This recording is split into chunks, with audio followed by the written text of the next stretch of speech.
The main party leaders were asked whether or not they believe in the polls, which is, subjective, and, this is more important, if they will accept the results of the election, no matter who wins. Jeez, of course. We will have, and we are in the midst of a fair and open and free election in Canada. I am very pleased about the very high level of engagement of Canadians across this country in this election process. Yes, and that decision will be based on whether, after a lost Liberal decade of rising crime and costs and a falling economy under America's thumb, we can afford a fourth Liberal term. Obviously, we would accept the results of the election. We're New Democrats. Democracy is in our name, so of course we'd accept it. But in terms of the polls, we have a very recent example where many polls said that in Ontario, New Democrats would lose party status, and they formed official opposition. So of course I've got my doubts about the way that covers our support, that our support is not accurately being represented. Okay, this question all came up today because of a group of people who say they are going to follow the Conservative campaign throughout the GTA. This is a picture of them at Poilievre's rally in Brampton last night. Their sign reading, "Do you believe the polls?"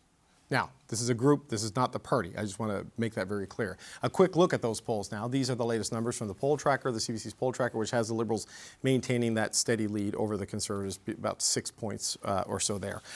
So, Andrew, on this is not the Conservative Party doing this. This is people showing up in sweatshirts and hats. I want to make that very clear. But there is this growing movement online too, raising questions about rally sizes versus polls. And, just what do you make of the potential for this to turn into a problem? Like, not necessarily a political problem, but just doubt in institutions and all of those things. How do you view this? Oh, hang on, Andrew, just 1 sec. I'm not hearing you. Is that here? Oh. All right, there you go. Try now. Yeah, okay. Sorry. We were not trying to censor you, I promise. Well, those were one of my best comments. I just, in that last 2 seconds there. What I was going to say is, there's a reason why people look at our electoral system and think that there are problems with it. I mean, the Conservatives have won the popular vote the last 2 elections, lost the seats, have not formed the government. There's inefficiency. We talk about efficiency and inefficiency in the vote. It's not entirely reflective. I mean, that's what's driving the whole question around, should we have a different voting system? I get some of where some Conservative supporters are looking at this and going, I don't get it. They have a highly motivated group of supporters who are turning out, who are putting up signs, who are active, and yet it doesn't seem to be showing up in the overall vote numbers. Why? Probably because a lot of soft New Democrats have switched over to supporting the Liberals, not particularly enthusiastically. They're not putting up Liberal signs by any means. And they may not turn out to vote that way. What we're getting is a snapshot right now in a polls that says, where would you vote if you vote today? The question is, who's actually going to show up to vote? It's quite possible on election day that the Conservatives do have a tremendous turnout, and that actually makes a difference in seats. Conversely, it's possible that we're going to see, the NDP vote, even though it's depressed down at something like 8% nationally, hold in those incumbent seats, or enough of those incumbent seats, that, as Jagmeet Singh says, they will see MPs return to Ottawa. We just don't know yet, and that's always the problem when we go through this question about what the polls are saying, what the campaign is actually feeling like on the ground. And then, of course, there's this, kind of other pseudoscience out there about seat projections, which are largely based on what happened in the last election, not what's happening in this election. Yeah, and those are there's a big margin of error on those. But James, absolutely. Look, James, I want to make very clear, because someone's going to clip this and put it on social media, and Cochrane's trying to turn, the Poilievre campaign to Trump stop the steal thing. They're not doing that at all. We don't know if this is just 6 or 7 people. We don't know how big it is, but when you start seeing this pop up in an election, I don't know. I get a little bit worried just in general. What are your thoughts here? Well, I got to say, if you don't know if it's 2 or 3 or 5 or 6 people, why are we platforming them on the national public broadcaster? Well, because it is also happening in some of the online publications on the right-wing things. Sure. But it does reach an audience of young men in particular, James, and it's how it starts, right? So I was just like, how do we deal with the resiliency of it, right? Yeah, good save, but I don't think frankly, I don't think it should be platformed. But my message to them would be, instead of wasting your money on a banner and some hoodies and a ball cap, why don't you actually get involved in the political process? To their question, do you believe in the polls? I don't believe in a poll. I believe in the aggregate of polls, and polls are, all of them, even in the aggregate, are snapshots of a flowing river, and they're no predictor of tomorrow. They're a snapshot of where we might be today when you take the sum of all of them and you look at the mean. But if I assume these people, they want to be politically active. If you want to be politically active, then be politically active. Don't talk about the process. And take that money that you wasted on those hoodies and buy a tank of gas and volunteer for a political party you believe in and drive people to the polls and the advanced polls next weekend. Do something. Don't talk about things. Do something. Participate. Get involved. There's all kinds of ways you can do that. Hammering up signs, knocking on doors, handing out flyers, doing your thing. But whining about the process, even if it's 2 or 3 or 5 people, I mean, they can have a real impact in a local campaign. If they care about their country so much that they're going to stand out in the cold and wave a banner, then do it in a meaningful way. James, look, and James, I take your point about why platform them, and we struggle with this, right? But like Sherelle, they can find a platform in the internet age and will get platformed. And sometimes if you ignore something because you don't want to platform, it takes root before it's revealed to people, So I don't know the perfect answer here. So I don't know if this is meaningful or not. What are your thoughts on what you saw? Yeah, it turns into, okay, well, the mainstream media won't show you this, but, here's the movement that's happening.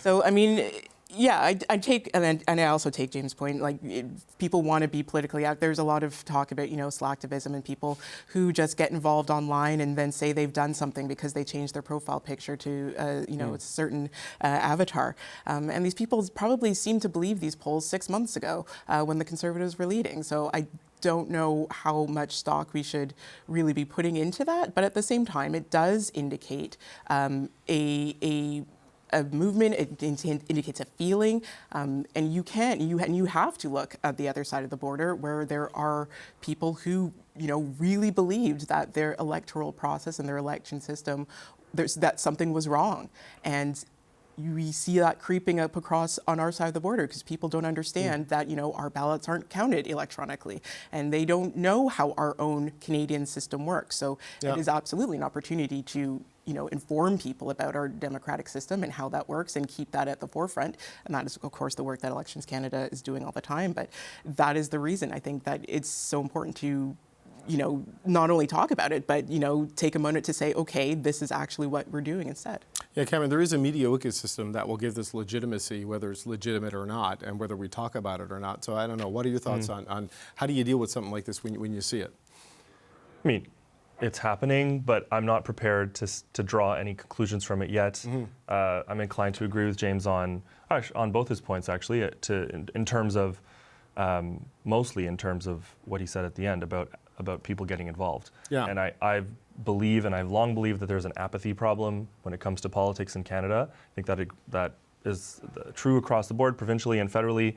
And as someone who got involved in politics very young, got to know a lot of other young people who got involved because they cared about something. Either they cared about a specific issue or they cared about changing the country more broadly. You actually really can do a lot if you get involved in a political party at the local level, in a youth commission, in another commission, in your riding. And hopefully people who hold these strong views can translate them into action, especially right now in a campaign, but also outside of campaigns. Right. And then separately from that, you've heard me say before, I'm not a huge fan of obsessing over polls. Obviously, we can't ignore them. The trend lines are things that we, as analysts, talk about, and of course that political parties spend a lot of time focusing on. But maybe it's a reminder that we keep that conversation entirely separate, not you, but generally speaking, we keep that conversation separate and focus as much as possible on the substance of the issues and the content that the party leaders are bringing forward. Because I think there has been a trend over time, especially in the US and Canada, to spend a lot of time talking about polls, on horse race polls on a daily basis, and then the rest of the conversation and the questions that the leaders get on the trail end up being based about the polls. How are you doing today versus how you're doing yesterday, and less about the actual substance and the contrast between what they're proposing. No, look, I agree with you, and that when there's a change, you need to kind of discuss it, I think, but just everyday sort of thing. It does. it gets a bit repetitive and reductionist, right? But, you know, James, Cameron, agree with you? Another Liberal taking an idea from a Conservative in the middle of this campaign? I'll get it. What? Never ends. Never ends, no. I can offer him a menu, and it'll be more helpful to our side. All right. No thanks. All right, look, I do have to make one more reference on polls because it is affecting what is happening with the New Democrats because they're bleeding support to the Liberals.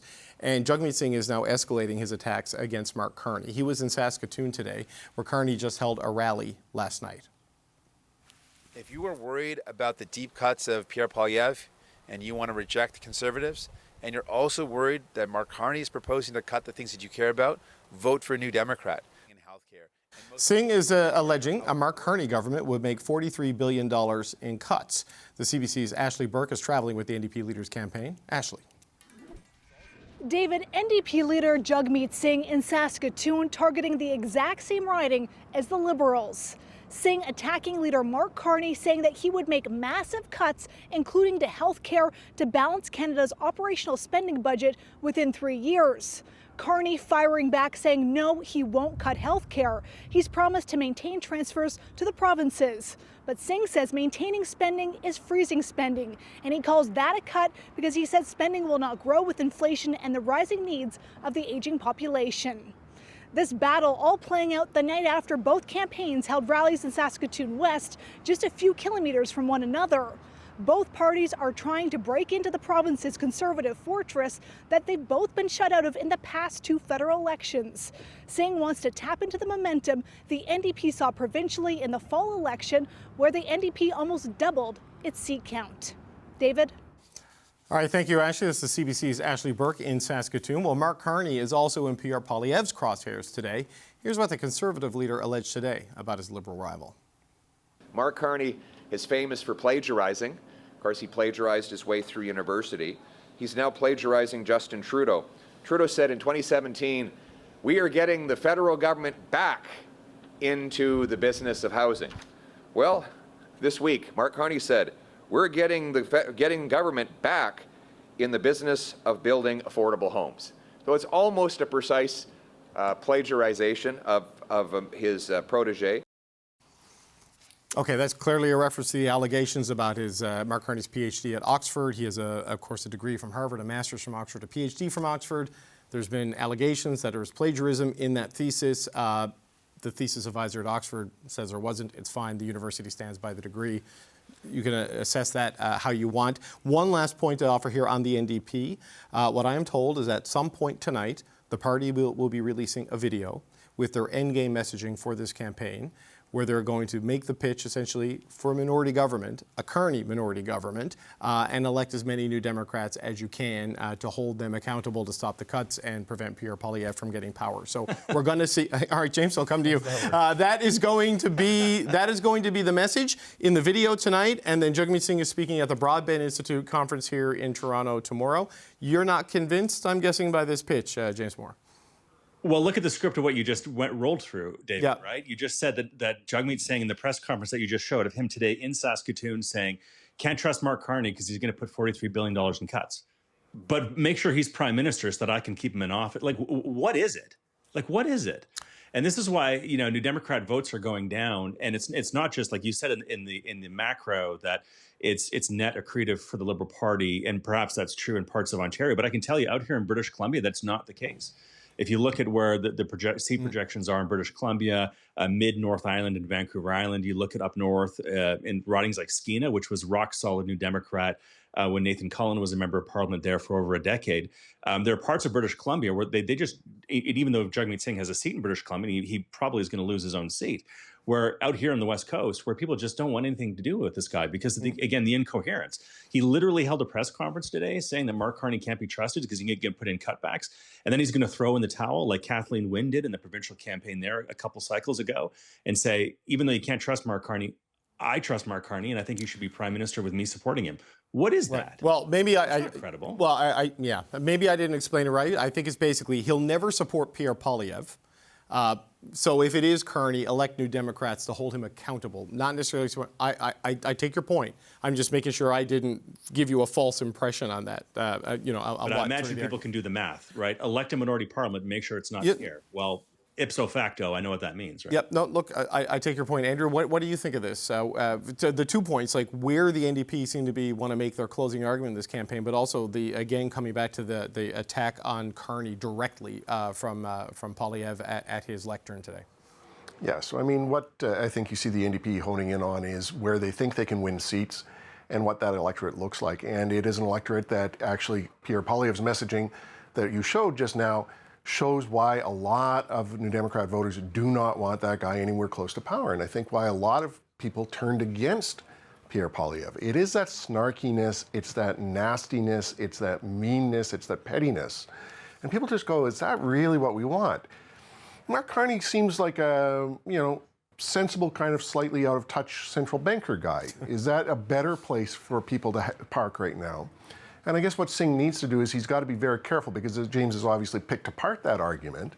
But the messaging that you need a third party, whether it's the Bloc in Quebec, whether it's the NDP elsewhere. Frankly, this is very much what Reform ran on back in the 90s.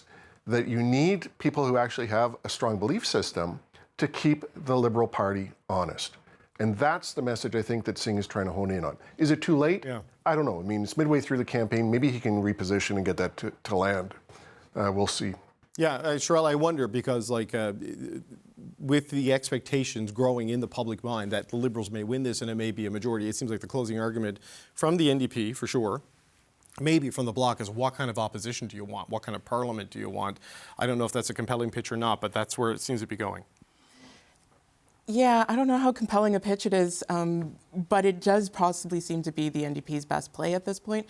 I mean, look, if they were able to capitalize on the things that they were able to do during the last parliament, during the supply and confidence agreement with the Liberals, they could say, the reason that you have pharmacare such as it is, the reason that you have dental care, that was us. We were the driving force behind that, so you're welcome. But that's kind of not what people have taken away from that whole episode. It's the NDP propped up the Liberals, kept them in power, and as we all saw, the Parliament itself, the House of Commons, kind of fell into shambles, and absolutely nothing could get done for months. So is that the selling point? I'm not sure. At the beginning of, after the 2021 election, it was, okay, people said that they wanted, the message the parties tried to play off was the people said that they wanted, politicians to work together and cooperate, and that's what we're going to do. It didn't last very long. I don't know if we're going to see the same level of kumbaya when everybody comes back, regardless of what the shape of the House is. So it is a gamble, but it's probably the only one that they have left at this point. Cameron, I wonder what your thoughts on this kind of a pitch when there is a lot of polling to suggest that people kind of want a majority one way or the other. They would like a majority government to deal with Donald Trump. There's growing preference for that. After the last couple of years, is it hard to make a pitch for minority? And what does that say about the state of the endgame of the NDP campaign here? I think people spend less time thinking about whether they want a minority or a majority, and they respond more to who is authentic, who has a message and a vision that I can believe in that responds to the things I care about. I don't think regular people are calculating whether they want a majority or minority government and which third or fourth party is going to be best positioned to prop them up or not. So I don't understand what this pitch is. I think it's defeatist. I think it comes across as defeatist. And if I were them, I would do my best to offer a passionate, plea for social justice and progressive values and economic investment in working people and labor unions and all the things that people know them to be. But I honestly don't really know what the NDP is offering in this election. Objectively speaking, I really don't. On the Conservatives, as Andrew pointed out, that clip really demonstrates the problem because he can't make a point without sounding like he is trying to insult his chief opponent. And I think for most people who are just being introduced to Mark Carney or have maybe heard about him before, he's almost perfectly made for this moment to lead the country through an economic crisis. And the way the Conservative Party the Conservative leader talks about him does not address his abilities or his capacity to lead the country through this critical time. It's just the same old playbook that may have worked under the previous leader but will not likely work under this one. Andrew, you want to quickly get in? Well, look, I mean, listening to what Cameron says, I think this also demonstrates what the problem is with the Liberal Party. There is a dismissiveness and an arrogance that creeps in every time it looks like they're going to get a majority government. And that does cause, in some parts of the country, for people to go, no, you're right, we've actually got to get back to this being a change election. In other places, the question is what type of change? And to say that we should only be focused on, the national race ignores the fact that people are represented by MPs across this country. Yeah. And a lot of people feel attached to those MPs. Some MPs they think are good, some MPs they think aren't so good. That makes a big difference. And, I think that that's part of what they're trying to refocus the campaign on. Should Don Davis be reelected? Should Matthew Green be reelected? Should, work your way through that list. That's the question they want on those local ballots. And that's a proposition that worked for the provincial NDP in Ontario to be able to hold their 17 seats despite the poor showing that they ended up with on the overall ballot count. Okay. All right, we've got to leave it there. We're out of time. James, if you get on a flight now, you can be here for the broadband speech tomorrow if you want to. We'll see if he can convince you that this is a good closing argument. You never know. You hear it in person, it might work. Yeah, I'll be busy washing my hair one hair at a time, I think. Well, I can never use that excuse. All right, we've got to say goodbye. Andrew Thompson, James Moore, Sherelle Evelyn, and Cameron Ahmad.